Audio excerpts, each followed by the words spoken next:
Mga kapuso, closed van nakabunggo sa balay kag pila ka salakyan sa Antique-Antique, 6 katawon na samaran. Samtang 4 pilason matapos nagbunggoanay ang 2 ka motorsiklo sa San Dionisio, Iloilo. Si Zen Kilantang Sasan nakatutok. Sa video nga ining makitaan ang pagtakilid sa isa ka closed van na matapos maaksidente sa barangay Apdo, Antique kahapon sang aga. Ang van nga ginamaneho ni Alias Ramuel ang may karga nga construction materials halin sa Iloilo padulong sa San Jose, Antique.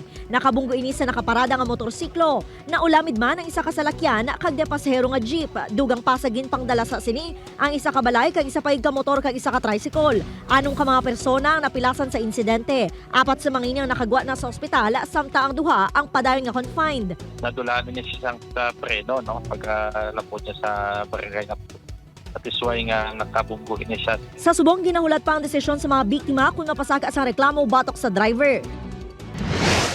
Sa barangay Bagakay, San Dionisio, Iloilo, 4 ang napilasan matapos magbungguan ang 2 ka motorsiklo. Base sa investigasyon sang kapulisan, ginamaneho ni alias Raymar ang puting nga motorsiklo kag may backrider nga si alias Arwil. Padulong ang 2 sa balasan Iloilo. Sang nabungguan sa nasugatan nila nga motorsiklo nga ginamaneho ni alias Benson. Ang kasman sa amo nga motorsiklo si alias Jobert. Gilayon man nga ginpangdala sa ospital ang mga biktima.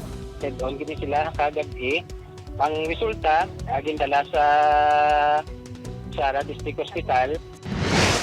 Sa barangay Himat, Pasig City, patay ang rider nga ginkilala kay alias Joe matapos nga maaksidente kag nakabunggo sa kahoy. Ginhingagaw pa sa responders nga madala sa ospital ang biktima apang ginbawian ni isang kabuhi bangod sang patal nga pila sa ulo.